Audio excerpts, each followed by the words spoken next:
Hello guys, welcome back to my YouTube channel. ಇದು actually part to be continued. ಯಾಕೆಂದರೆ first location ನಾವು ನಾಯ್ಡು ನಗರಲ್ಲಿ groom side mehndi ವರ್ಕ್ನ ಮುಗಿಸ್ಕೊಂಡು ಇವಾಗ ಸೆಕೆಂಡ್ ಲೊಕೇಶನ್ ಜನತಾ ನಗರ್ಗೆ ನಾವು ಹೋಗ್ತಾ ಇದ್ದೀವಿ ಗಾಯ್ಸ್. ಸೊ ನಾವು ಲೊಕೇಶನ್ಗೆ ರೀಚ್ ಆಗಿದ್ವಿ.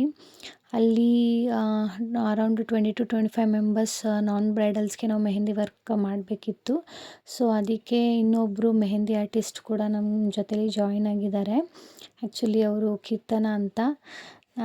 ಹಾಗೆ ಇನ್ನೊಂದೇನಪ್ಪ ಅಂದರೆ ನಾನು ಮೈಕ್ ಹಾಕ್ಕೊಂಡಿದ್ದೀನಿ, ಆನ್ ಮಾಡೋದು ಮರ್ತುಬಿಟ್ಟಿದ್ದೆ. ಸೊ ಅದಕ್ಕೆಲ್ಲ ವಾಯ್ಸ್ ಕೇಳಿಸಿರಲಿಲ್ಲ, ನಾನೇ ವಾಯ್ಸ್ ಓವರ್ ಮಾಡ್ತಾಯಿದ್ದೀನಿ ಗೈಸ್. ಇವಾಗ ನಾನು ಮೆಹಂದಿ ವರ್ಕ್ ಸ್ಟಾರ್ಟ್ ಮಾಡಬೇಕು. ಸೊ ಅದಕ್ಕೋಸ್ಕರ ಸ್ಟಾರ್ಟ್ ಮಾಡೋದಕ್ಕಿಂತ ಮುಂಚೆ ಊಟ ಮಾಡ್ಕೊಳ್ಳಿ ಅಂತ ಹೇಳಿದ್ರು. ಸೊ ಊಟ ಎಲ್ಲ ಮುಗಿಸ್ಕೊಂಡ್ವಿ ನಾವು. ಊಟನೂ ಸಹ ತುಂಬ ಚೆನ್ನಾಗಿತ್ತು. ಊಟ ಮುಗಿಸ್ಕೊಂಡು ಕೆಳಗಡೆ ಬರೋಷ್ಟರಲ್ಲಿ ಡಾನ್ಸ್ ಎಲ್ಲ ಸ್ಟಾರ್ಟ್ ಆಗಿತ್ತು. ಹಾಗೆ ನಮಗೂ ತುಂಬ ಎಂಟರ್ಟೈನ್ಮೆಂಟ್ ಸಿಕ್ತು. ನಾವು ಎಂಜಾಯ್ ಮಾಡ್ಕೊಂಡು ಮೆಹಂದಿ ವರ್ಕ್ನ ಕಂಪ್ಲೀಟ್ ಮಾಡಿದ್ವಿ. ನಮಗೆ ಮೆಹಂದಿ ಬಿಡಿಸಿದ್ವಿ ಅಂತಲೇ ನಮಗೆ ಫೀಲ್ ಆಗಿಲ್ಲ, ಯಾಕೆಂದರೆ ಅಷ್ಟು ಹ್ಯಾಪಿಯಾಗಿ ನಾವು ವರ್ಕ್ನ ಫಿನಿಷ್ ಮಾಡಿದ್ದೀವಿ. ಹಾಗೆ ಇವರು ಅಷ್ಟೇ ಒಳ್ಳೆ ಫ್ಯಾಮಿಲಿ ಅಂತಲೇ ಹೇಳ್ಬೋದು. ಆ್ಯಕ್ಚುಲಿ ಬ್ರೈಡು ಅಷ್ಟೇ ತುಂಬ ಒಳ್ಳೆಯವರು, ತುಂಬ ವೆರಿ ಹ್ಯಂಬಲ್ ಪರ್ಸನ್. ಆ್ಯಕ್ಚುಲಿ ಇವ್ರಿಗೆ ಎಂಗೇಜ್ಮೆಂಟ್ ವರ್ಕ್ ಮೆಹಂದಿ ವರ್ಕ್ ನಾನೇ ಮಾಡಿಕೊಟ್ಟಿದ್ದೆ. ಸೊ ಇವಾಗ ಮ್ಯಾರೇಜ್ಗೆ ಬೇರೆ ಯಾರ ಕಡೆಯಿಂದನೋ ಬುಕ್ ಮಾಡಿಸ್ಕೊಂಡಿದ್ರು ಗೈಸ್. ಬಟ್ ಅವರು ಒಂದು ಸ್ವಲ್ಪನೂ ಚೆನ್ನಾಗಿ ಬಿಡಿಸಿರಲಿಲ್ಲ. ಬ್ರೈಡ್ ಅಂತೂ ತುಂಬ ಬೇಜಾರಾದರು. ಅವ್ರು ಬೇಜಾರಾಗಿದ್ದು ನೋಡಿ ನಮಗೆ ಬೇಜಾರಾಯಿತು.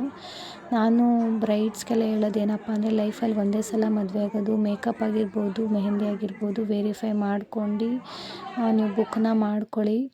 ಹಾಗೆ ಇಲ್ಲಿ ತುಂಬ ಜನ ಮೆಹಂದಿ ಬಿಡಿಸ್ಕೊಂಡ್ರು ಗೈಸ್. ಆದರೆ ಜಾಸ್ತಿ ಫೋಟೋಸು ವೀಡಿಯೋಸು ತೆಗೊಳಕ್ಕಾಗಲಿಲ್ಲ, ಯಾಕೆಂದರೆ ಎಲ್ಲ ಅರ್ಜೆಂಟಲ್ಲಿದ್ದರು.